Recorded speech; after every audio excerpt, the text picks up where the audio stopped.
আসসালামু আলাইকুম এভরিওয়ান, সবাই কি খবর, কেমন আছেন? এটা অনেক দিন পর ব্লগে নিয়ে আসলাম।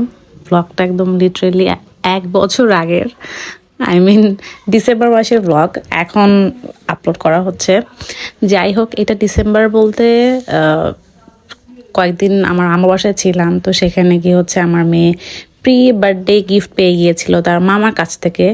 মানে ও অ্যাকচুয়ালি লাঞ্চ করছিল, সাডেনলি ওর মামা হচ্ছে গিফটটা নিয়ে আসে, তো ও তো মহা খুশি। ও হচ্ছে আনপ্যাকিং করছিল খেলনার, তো ও টয় পেয়ে এটা একটা মানে ডগরি টাইপের একটা গাড়ি ছিল, খুবই ইন্টারেস্টিং ছিল। হাত পাগুলো যে দেখতে দেখতে পাচ্ছেন, এগুলো সামনে পিছে ডানে বামে বিভিন্ন দিকে ঘুরে প্লাস সাউন্ড করে, তো খুব মজা লাগছিল। তো আনাবে তো এইটা পেয়ে মহা খুশি, ও এটা নিয়ে খেলাধুলা করছিল। আর এখানে আমি একটা ভিডিও বানিয়েছিলাম। আমার ভাই হচ্ছে গিয়ে হচ্ছে শ্রীমঙ্গল থেকে চা পাতা নিয়ে আসে, খুবই হাই মানে কয়েক ধরনের চা পাতাই নিয়ে আসে, তো সেটার থেকে একটা স্পেশাল যে ছিল চা পাতা ছেড়ে দিয়ে আমি টিটা বানিয়ে খেয়ে দেখলাম কেমন আসলে। তারপর এটা তো আমার বাসা থেকে চলে আসছিলাম শ্বশুরবাড়ি। একদিন সাডেনলি হচ্ছে আমি যে রেডি হলাম, একদম সাডেন একটা প্ল্যান ছিল বলতে কি, আমি মনে হয় একদিন পোস্ট করেছিলাম স্টোরিতে, মানে আমার পেজে না, আমার ফেসবুকে, যে আমার খুব পাস্তা খেতে ইচ্ছা করছে। প্লাস আর 2-4 দিন ধরে খালি বলছিলাম পাস্তা খাবো। দেন সাডেনলি আমার শাশুড়ি বলেছে, ঠিক আছে তোমার এত পাস্তা খেতে ইচ্ছা করছে, এতবার বলছো, এখন না খেলেই নয়। দেন আমার শাশুড়ি হচ্ছে পাস্তা খেতে আমাকে নিয়ে যায় বাহিরে। তো আমি আর দূরে কোথাও যাই না, পাপিজা এটা 6 নম্বরে। এখানকার পাস্তাটা না খুবই মজা। আমি বহু জায়গায় পাস্তা খেয়েছি, কারণ আমার ওভেন বেক পাস্তা খুব পছন্দ। বাট যেটা হয়, পাস্তা দেখা যায় কি বেশিরভাগ জায়গায় জাস্ট একটু সস, মেয়োনিজ, একটু চিজ আর পাস্তা, দ্যাটস ইট। না চিকেন ভালো মতো থাকে, না ক্যাপসিকাম, টমেটো, দেন একটু ফ্লেভারলেস লাগে আমার কাছে। ওভেন বেক পাস্তা হয়েছে তো কি হয়েছে, অবভিয়াসলি একটু ফ্লেভারফুল না হলে তো মজা লাগে না। তারপর দিন আমরা অনেক ঘুরেছি ফিরেছি, ঘুরে টুরে বাসায় চলে এসেছি। এটা অন্য আরেকদিন, আর অন্য আরেকদিন বলতে এটা হচ্ছে বছরের লাস্ট দিনে, 31শে ডিসেম্বর, 31স্টে।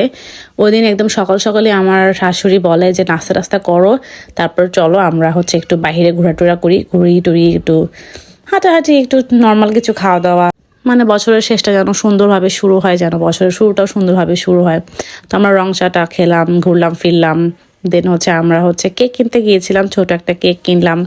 তো ডেজার্ট ডিলাইটে তো ভাই কেকের মানে সমারোহ, এত ফ্লেভারের এতগুলা কেক ছিল। ওরা মনে হয় মানে 31স্টের উপলক্ষে হচ্ছে এত ধরনের এতগুলা কেক বানিয়েছিল, মানে পুরা সব ভর্তি শুধু কেক আর কেক, আর এত ডিজাইনের কেক দেখে খুব ভালো লাগলো। তো আমি আমার মেয়েকে আস্ক করছিলাম যে আমরা কোন কেকটা নিব, তুমি বলো তো।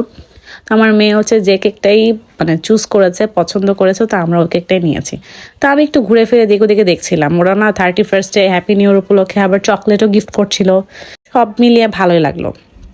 দেন আমার শাশুড়ি আমাকে ফুল কিনে দিয়েছিল, যেটা ছাড়া তো মানে বছরের শুরু হওয়া ইম্পসিবল, বিকজ আমার তো ফুল খুব পছন্দ, আপনারা সবাই খুব ভালো করেই জানেন। এই জন্য আমার শাশুড়ি ফুল মানে কিনে দিতে একদম ভুলে নাই।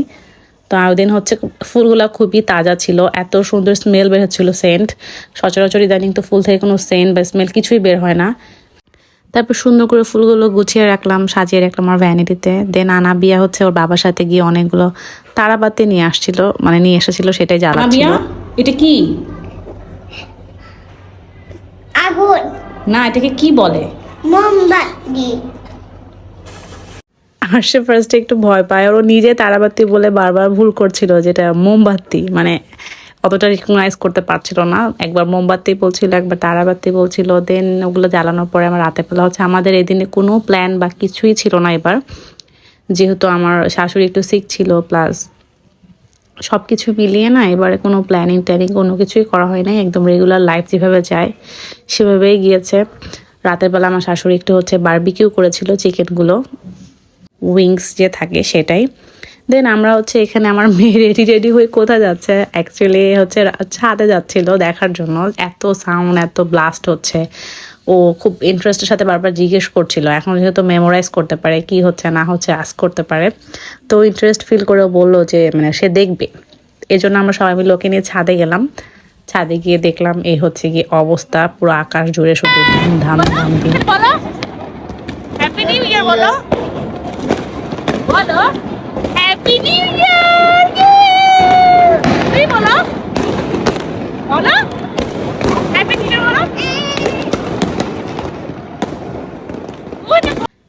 সে এতবার হ্যাপি নিউ ইয়ার বলেছে, দেন যখন ভিডিও করা হচ্ছিল ওকে আমি এতবার বললাম হ্যাপি নিউ ইয়ার বলো, সে আর বলবে না। সে হচ্ছে তাকিয়ে তাকিয়ে দেখেছে আর চুপ করে আছে। সে সারাদিনই হচ্ছে হ্যাপি নিউ ইয়ার বলেছে। তার কথা হচ্ছে 31st নাইটটা এটা যে হচ্ছে এটাকে হচ্ছে হ্যাপি নিউ ইয়ার বলে। বিকজ এটা কেন বললাম, এর পরের দিন ওকে যতবারই বলা হয়েছে যে হ্যাপি নিউ ইয়ার বলো, সে বারবারই বলেছে যে হ্যাপি নিউ ইয়ার শেষ, হ্যাপি নিউ ইয়ার ছিল এখন আর নেই। সো মানে ওর ইয়াটা এরকমই ছিল যে 31st নাইটে যে বোম টোম ফুটেছে, আকাশে এত কিছু হয়েছে, আমরা কেক কেটেছি, এই রাতটাই ছিল হ্যাপি নিউ ইয়ার। এখন আর হচ্ছে হ্যাপি নিউ ইয়ার শেষ, হ্যাপি নিউ ইয়ার নেই। যাই হোক, দেন আমরা বাসায় চলে মানে রুমে চলে আসলাম, এসে হচ্ছে কেকটা বের করলাম। সো এখানে এসে হচ্ছে হ্যাপি নিউ ইয়ার বলেছে ওকে, মানে যখন বললাম যে আবার বলো, তারপরে কি আমার মেয়ের ইন্টারেস্টের শেষ নাই, সে কেক টেক কাটলো, খেলো, এই তো গেল আমাদের বছরের শেষ দিন। ইনশাআল্লাহ নেক্সট ব্লগে দেখা হবে। আল্লাহ হাফেজ।